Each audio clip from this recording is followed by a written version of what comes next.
going to be legislation coming later to then define what facilities would have to do. What activities might be included in a facility would be manufacturing and processing, very straightforward and easy to understand, packing, holding food. But it also includes a lot of activities that are done on farms these days, and even potentially the act of one farm helping another in terms of distribution and delivery systems. So I hope that rings a bell for a lot of folks that work with farm-to-school programs and thinking about how the food even arrives at a school, that the very activity of aggregating food and having one truck bring in food from several farms rather than every farm driving a separate truck in could put a farmer or two under the microscope as a facility rather than as a farm. FDA didn't really understand when they first started working on FSMA how diverse farms had become. And so NSAC and its members played a very big role in helping them to understand the fact that actually many, many farms that we work with are doing at least minimal manufacturing type activities. And so FDA came up with this idea of a farm mixed type facility based on that input. It didn't necessarily solve problems, it just gave them a place to sort of categorize many of the farms that we work with and that farm-to-school programs would be working with as well. And also there's an issue of what is a very small business, and I just say very quickly that FDA is looking for input in this process as to whether a very small business that would be a facility is defined by the amount of sales, and whether that should be $250,000 a year, $500,000, or $1 million. NSAC is asking for that definition to be $1 million, but we're really, really hoping that it's at least $500,000 because then that at least matches the tester, the tester language. But we have a big concern here because a lot of what we would call farms and have always thought of as traditional farms are going to be pushed into this problem of being defined as a mixed type facility, which after all is a facility, and we don't think is what the Bioterrorism Act was trying to identify. And many farms are going to take actions in order to avoid this any way they can.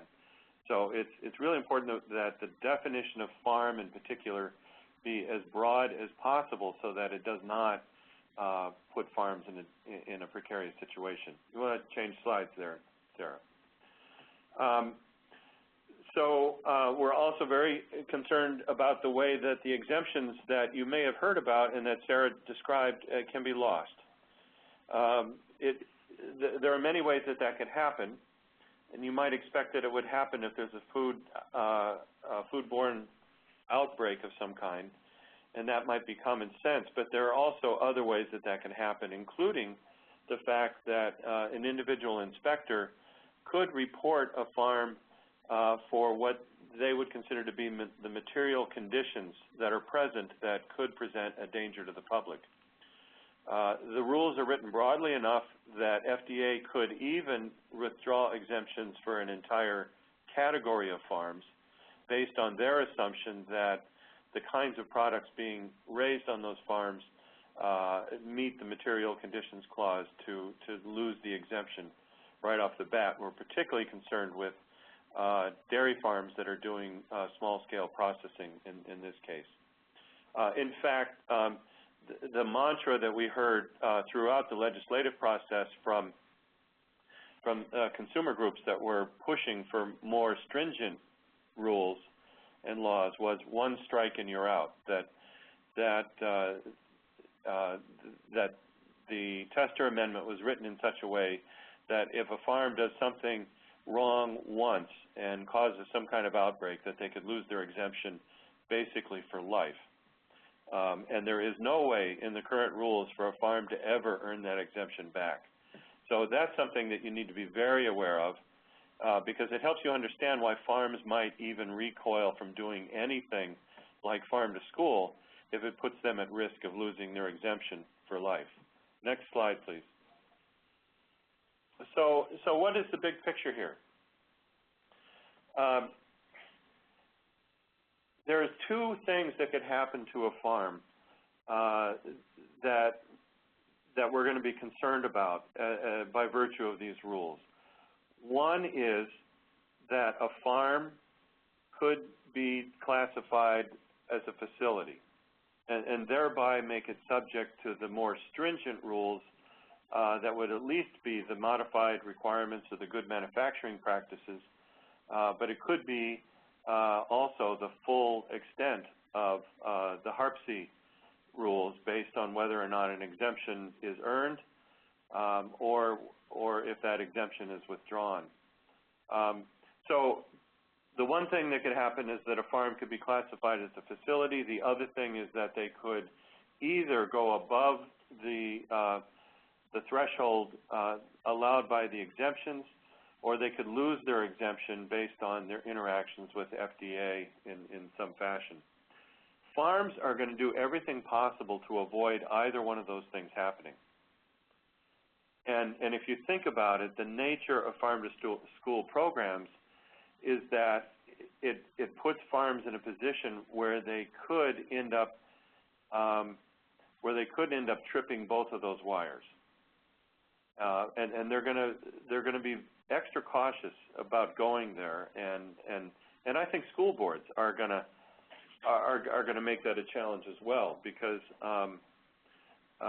they're going to want to make sure that the system that they are supporting in their own dining halls are as safe as possible, and really as safe from liability as possible is something that they'll be thinking about quite a bit. So in the largest picture I could possibly paint here, I think what's going to happen as a result of FSMA is that our already bifurcated food system is going to be divided even further, so that some farms are going to choose to remain very narrow in their focus in terms of selling to local consumers, and to stay under a certain size in order not to be classified as facilities or to lose their exemptions, basically to stay out of the eye of the FDA. And then the other side of the food system is the one that we're more familiar with, at least from a school food perspective, as being the more industrialized system. And as that bifurcation gets worse, I think we're going to find it a lot harder to conduct farm-to-school programs in the way that probably most of the people on this call have been used to doing and are interested in doing in the future. So I'm going to stop there so that we can move along. Awesome. Thanks so much, Brian, for that big picture perspective, which is absolutely critical. So let me just take about 2 seconds here before we pass off to the next speaker to emphasize that something we said earlier.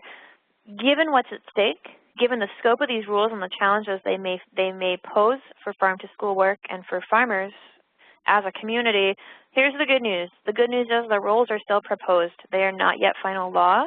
FDA is seeking public comment now.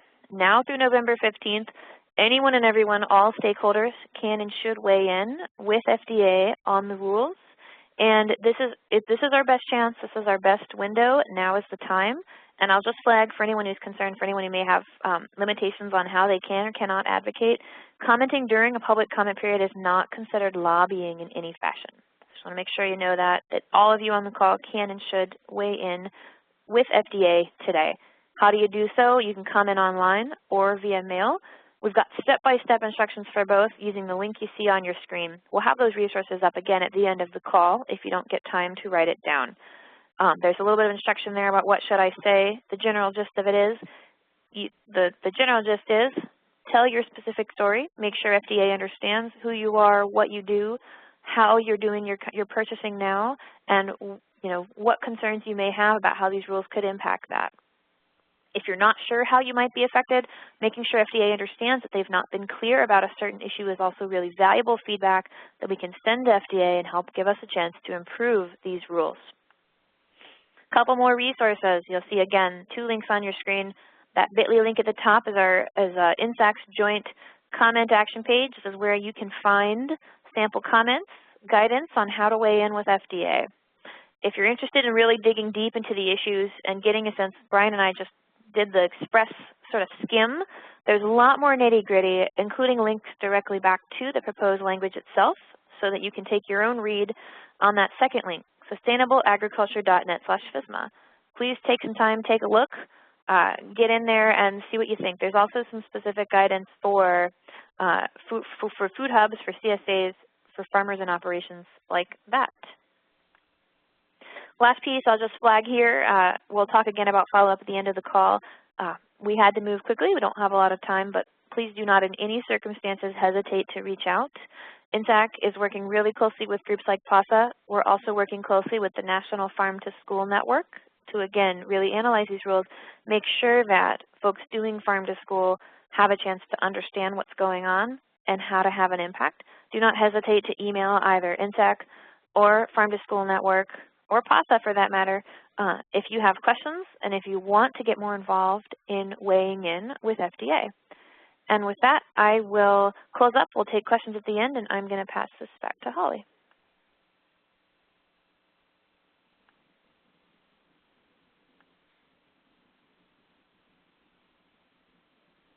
Great. So thank you very much, Sarah and Brian. That was just so helpful for giving us the broad overview of FSMA and the linkages to farm to school. My name is Lynn Kathleen, and I'm with Spark Policy Institute, and we are the key staff to the Colorado Farm to School Task Force, which is a statewide legislatively mandated body here in Colorado. What I want to do is really just walk you through a slightly different way of thinking about food safety as well as FSMA when it comes to farm to school, particularly from the food service director's perspective. As Sarah and Brian stated, food safety matters, and for schools it matters a lot. Next slide. The top 3 barriers that we found when we did a survey in 2010 with school food service directors was that food safety was by and far the greatest concern that food service directors identified when it came to buying local produce. Their second big issue was their concern, or I think perception, that locally grown food is more costly, and of course school food services have very lean budgets, so they're very hypersensitive to the cost of food. And then third, in Colorado, which has a very short growing season, as is the case in many of our states, food service directors identified that the mismatch between our growing season, which is summer to early fall here in Colorado, and the school year, which is fall, winter, spring, is a major barrier to sourcing locally. Next slide, please. But thinking about that really big top concern of theirs, which is food safety, why is it their top concern? Well, it's their top concern because food service directors are at the front end of ensuring that the food they put in the cafeteria is safe. They have the responsibility of procuring fresh produce from sources that take appropriate food safety precautions, whether that is the farms, directly from the farms, from their wholesalers, processing facilities, or both. They are also responsible for ensuring that fresh produce arrives to them in good condition, it's free from contamination, and that the produce is not contaminated during the process of preparation or serving. Finally, food safety at schools is especially important, considering that school-aged children tend to be more susceptible to foodborne illnesses than healthy adults. Next slide, please. So business as usual for food service directors looks like this. They go to a website for their food distributor or wholesaler, and they basically point and click to buy bulk food orders. They know that by buying from a wholesaler or distributor, that third party is ensuring that the farms they're sourcing from have on-farm food safety plans, and that most of those farms are GAP certified. This is a really easy way for food service directors to buy a lot of food.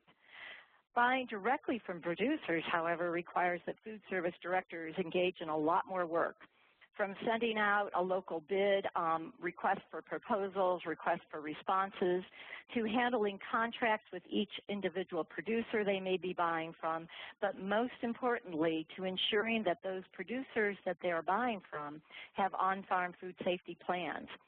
Buying locally is just a lot harder for schools. Regardless of the farm size, selling to schools means that producers must have an on-farm food safety plan. In Colorado, it could be GAP certified, it could be a GAP plan that's not certified, or it could be what we kind of call a modified GAP plan. So in Colorado, this flexibility in how food safety is implemented on the farm is really important to ensuring that all different sizes of farms can participate in selling to schools. Next slide. While on-the-farm food safety is new to food service directors, complying with food safety regulations is not at all new to them. Schools are used to complying with health department requirements for their HACCP plans, which are basically their food handling plans for food processing, preparation, and serving. However, they have virtually no experience with farm food safety plans like GAP or GIP. The health department in Colorado has nothing to do with on-farm food safety, so they receive little or no guidance from them, and that is their main agency that they work with on food safety. Schools do not typically interface with our Department of Agriculture or our Cooperative Extension Services, who are the two entities in Colorado that are involved in on-farm food safety. So the bottom line is that schools have neither the information or the usual partners to help them navigate this food safety realm when it comes to what's happening on the farm. Next slide. Because on-farm food safety is a new level of expertise and oversight for food service directors, FSMA may create some other unintended consequences for farm to school. One of them is that school districts may know just enough about FSMA that there are now new federal food safety regulations in place, and they might believe it covers all farms. So they may mistakenly not even engage their farmers in asking about their food safety plans because they might think that there are federal regulations and everybody's covered. The other side of it is that schools that do understand that not all farms are covered may indeed steer clear of those smaller exempt farms and seek out the larger farms that are mandated to have on-farm food safety plans. This will certainly make sourcing local easier for them and ensure that the food safety is covered. So remember, regardless of the final rules that come out of FSMA, schools will always need to source from farms that have some type of on-farm food safety plan. Next slide. To help our food service directors navigate what we think is a very complicated landscape when it comes to food safety, and FSMA has only made it more complicated, the Colorado Farm to School Task Force is in the process of creating a flow chart of questions to guide our food service directors who want to source locally. Basically, what we want to do is ensure that our schools are not backing off and from doing farm to school, and importantly, not going to leave those smaller farmers because they discover the smaller farmers are not covered by the new FSMA rules, or they're just afraid of, finding themselves in the middle of who is, who isn't, are they partially or whatever. And so we want to ensure that the schools will work with the farmers that they have, that the farmers will continue to want to sell to the schools. And to that, I'm going to hand it over to Laura Brown, who is our legal analyst with the Colorado Farm to School Task Force and has worked on food safety issues for us in the past and is in the process of developing this flow chart to help food service directors kind of figure out how to work effectively, safely, and easily with those producers around food safety. Laura? Hi, thank you, Lynn. As Lynn said, I'm Laura Brown with the Colorado Farm to School Task Force, and I will kind of be taking you through a flow chart that will help farm to school food service directors to better understand the food safety rules. Next slide. As Brian and Sarah stated, and you understand that the new produce rules promulgated under FSMA can be kind of confusing and hard to follow. They have some scientific standards, such as for water quality, that can be difficult for food service directors to understand, and they're likely not going to be familiar with such standards. And occasionally the rule is contradictory or confusing, so it's hard for food service directors to determine when the farm needs to comply with what regulations. And unfortunately, it seems like it has been left to the food service directors to determine this. And ultimately, the food service directors need a way to have an understanding of when the rules apply so that they can navigate through food safety issues. So the following flow chart should make it easier for school food service directors to determine whether or not the farm from which the school wishes to procure fresh produce is covered under the new rules, or whether the farm has an alternate food safety plan in place. The chart is based on questions for the food service directors to ask the farm, so I'll go ahead and go over it. Next slide, please. Just keep in mind that this flow chart only applies to farms and does not apply to facilities. And as stated before, a facility is like a processor, and a processor pretty much does anything except washing produce. Washing produce is not considered processing. However, anything that changes the produce or alters it in any way, such as washing, cutting, peeling, is considered processing. Aggregators would also be considered a facility. And if anyone would like to have a copy of this flow chart, my email is at the end of this webinar, and go ahead and send me an email and I would be happy to send this to you. So the first question is, are you buying produce directly from a farm? If not, the produce rule doesn't apply. If you are, then you have to look at question 2. If you're buying any of the produce listed below, then this produce is not covered by the food safety rule. And this is because this produce is considered low risk. Much of the produce listed is not served raw. It's cooked. It has a kill stage, so you don't have to worry as much about contamination. However, this is an exhaustive list. If it is not on this list, it is not included. So that brings us to question 3. And if you are buying produce such as tree nuts, apples, carrots, kiwi, citrus fruits, pineapple, then this produce will fall under the produce rule. So if your answer is yes, move on to question 4. And as stated before, now we move on to trying to figure out whether or not the farm falls under the Tester-Hagen Amendment.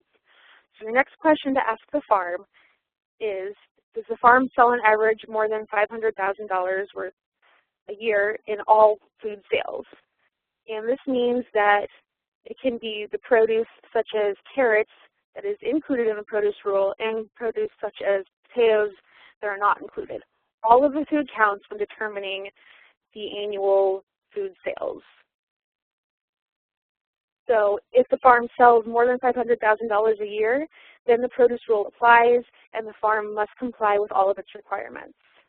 If it does not sell more than $500,000, then go on to question 5. Next slide, please.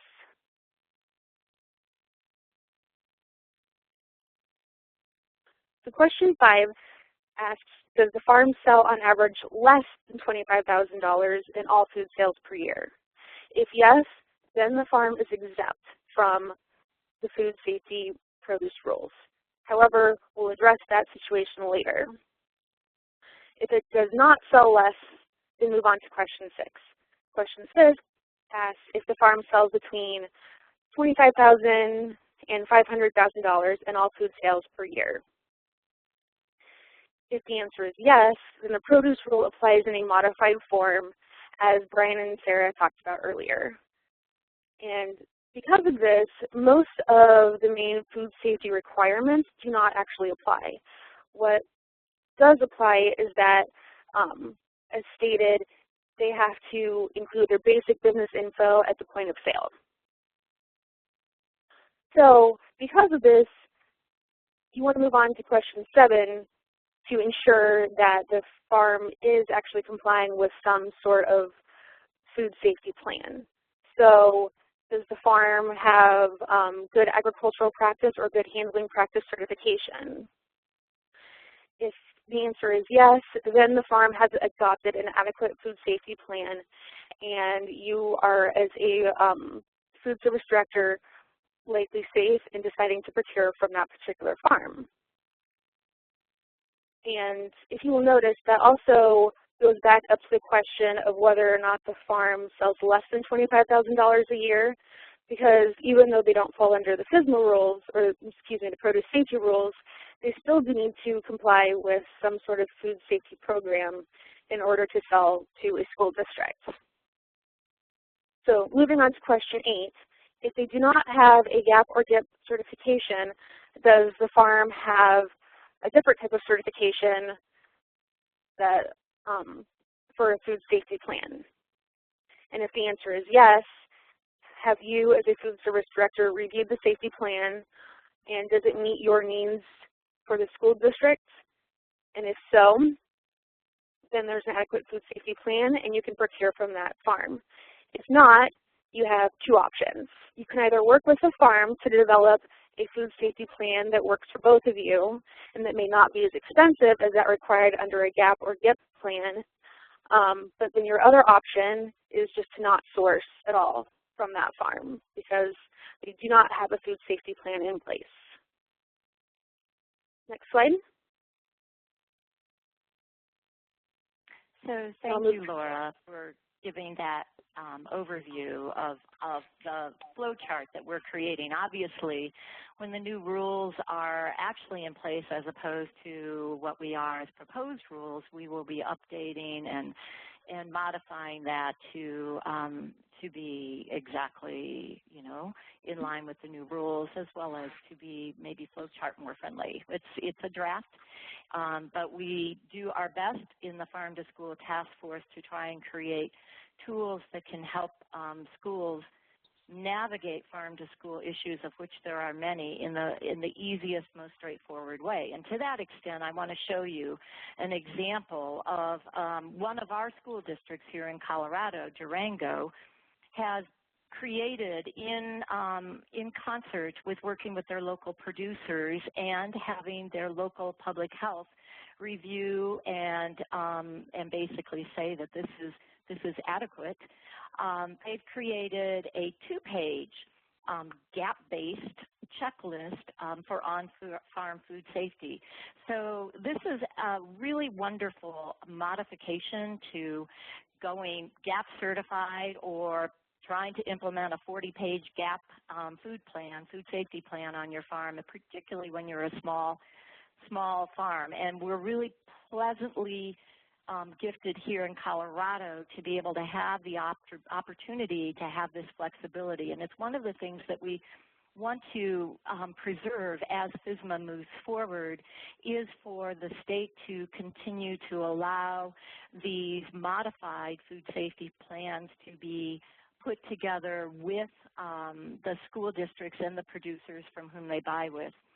So this one in particular, as I said, is 2 pages, and really, as you can see on here, it's collecting at the top just basic information about the farm and the contact information. It's got some questions about the personal hygiene practices that are used, about their water, irrigation, and chemicals, and then it has issues arising from the contamination of animal, wildlife, and livestock. Next page. Sorry, next slide. The second page covers, again, some more animal wildlife questions, also addresses traceability, harvesting and transportation, and washing and packing. So it's just 2 pages. It's very implementable by the small farmers. It completely works for our school district down in the Southwest. Other school districts around the state have created similar ones. Some of them are more like 4 pages, but all of them are really, really usable for both sides. So having that flexibility to create and implement modified GAP food safety plans is critically important to facilitating the sourcing from the small local farms. As I said at the beginning, schools are not going to buy unless there is some type of on-farm food safety plan. And the most important thing that I think we care about with FSMA is that there is no confusion that the schools might instead try to source from everybody, thinking that all people are covered, or that they begin to think that only the FSMA covered producers are the ones that they should source from, and therefore leave out the small producers. And with that, I'm going to hand it back over to Holly.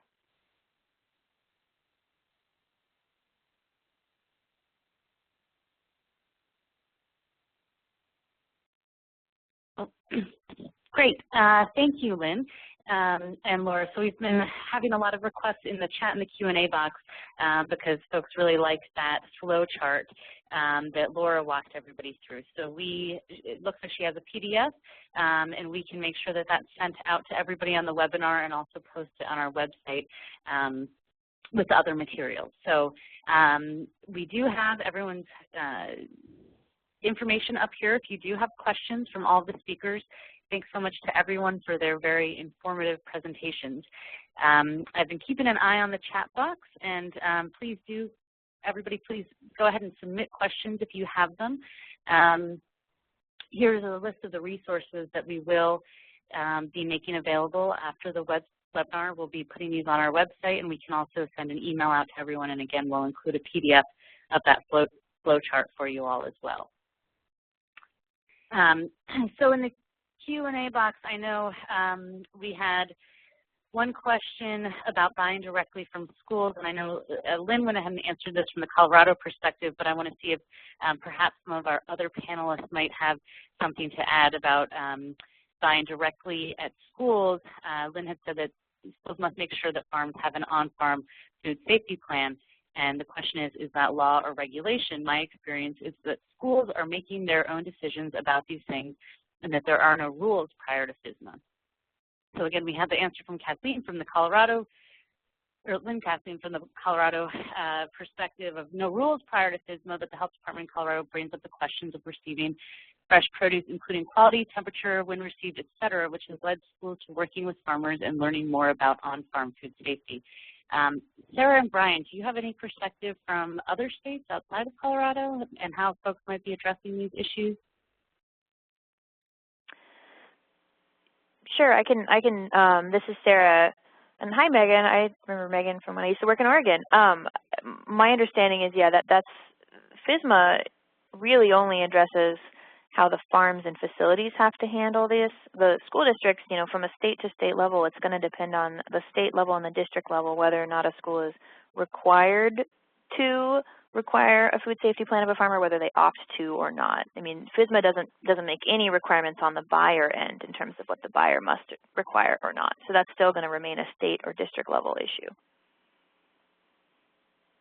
And the only thing I'll add is just that to underline the fact that school districts are going to be under the gun to really make their own determinations and their own interpretations of what it is that the farmers that are selling food to them are going to have to do. This is going to make it very complicated. I hope, at least as a bottom line, everybody listening today is impressed with how complicated it all is and how difficult that's going to be for school systems to wrestle with.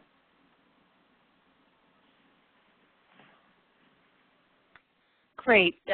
Thank you. Thank you both for that that response. So I'm seeing some other questions are about making the materials available after the webinar, and yes, we will be posting a link to the recording of the webinar as well as all the resources that have been mentioned. There's been a couple other resources brought up in the chat box, wondering if any of you are familiar with familyfarm.org's Food Safety Manual on farm food safety. I'm not. I wonder if any of our panelists are familiar with that, and if you would have anything to say about that resource. I'm not personally. I know that it exists. I have not looked through it myself. So this is Lynn Kathleen. In our farm to school food safety project, which you see the link at the top, and we did a webinar on that yesterday. That is one of the resources that we identified that was we thought was really quite helpful for producers and for school food service directors to be aware of. Great, thank you. And so we've got a couple minutes left. I don't see any other questions, so if you do have a last-minute question, please go ahead and enter that now. Otherwise, I'll give, I don't know if any of our speakers want to give any more final thoughts in the last 2 minutes here that we have. Well, I think I would just like to plug the upcoming webinars. Fantastic. So, yeah, early. So next Tuesday, we will be having a webinar part of this series, which is Farm to School and the Cost of Food Safety. And this is actually a really interesting project that was done by Oregon that interviewed the small farmers in Oregon to better understand food safety and just, you know, how food safety, on-farm food safety works for them and how it, what kinds of layers of additional work and activity does it produce for them, and where do they stand with all of this. And so I think that that's a pretty exciting thing to hear, because it's really going to be bringing the producer perspective in a research format out to everyone. Plus they'll have a producer, Steve Fry from Fry Family Farms will also be talking. I'll be on the webinar also just to really do an introduction to a incredibly amazing food service director who happens to be in our state, is the chair of the Farm to School Task Force, but has had many, many national awards, as well as just ability that's been seen in the New York Times and through the network and so on. He, Jeremy West, will talk about what cost means from their side and how they work to try to minimize excessive cost for their producers that they source from. And so that's a great one. And then on the 28th, is one more, and that one is called Food Safety, Urban Farming, and Farm to School. And this is a very exciting project that's happening in Denver Public Schools here with a USDA Farm to School grant. They are going to be introducing you to Denver Public Schools farming their own land. It's a different twist on Farm to School. It's utilizing acreage that has been underutilized in their school district, really has been either planted with bluegrass and costing a lot of money to mow it and water it, and they are turning it over to contract farmers to cultivate it and grow food that goes directly into the school district. This is a super new model. It's very exciting, and there's some very interesting and unique food safety challenges that occur in this model. And so that's a great webinar to listen to. That's fantastic. Thanks so much, Lynn, for that plug. I appreciate it, and we hope to hear you guys, or have you all on the webinar starting next Tuesday and then the following Monday. And one quick question came in the last minute. Somebody says, my understanding is that producers that sell from schools cannot be exempt, or probably sell to schools, cannot be exempt under the Tester-Hagen provision. Is this true?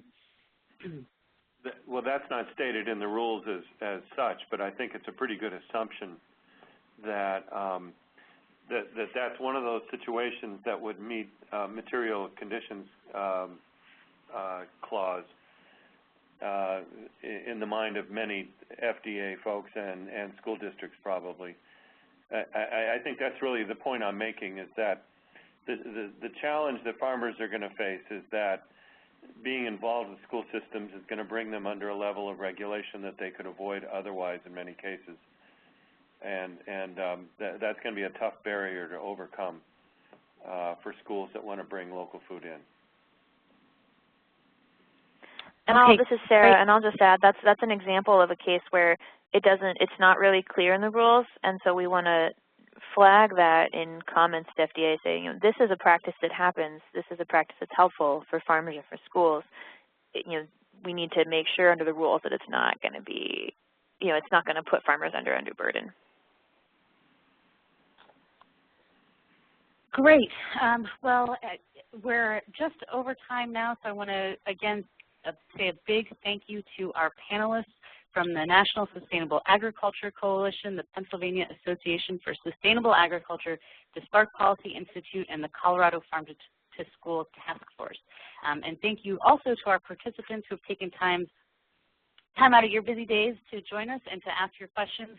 We hope that this has been an informative webinar, and there is a lot of questions, as we've brought up, around the new rules, and so we hope that this has brought some clarity and also given you good background and direction on opportunities to submit your comments to the FDA.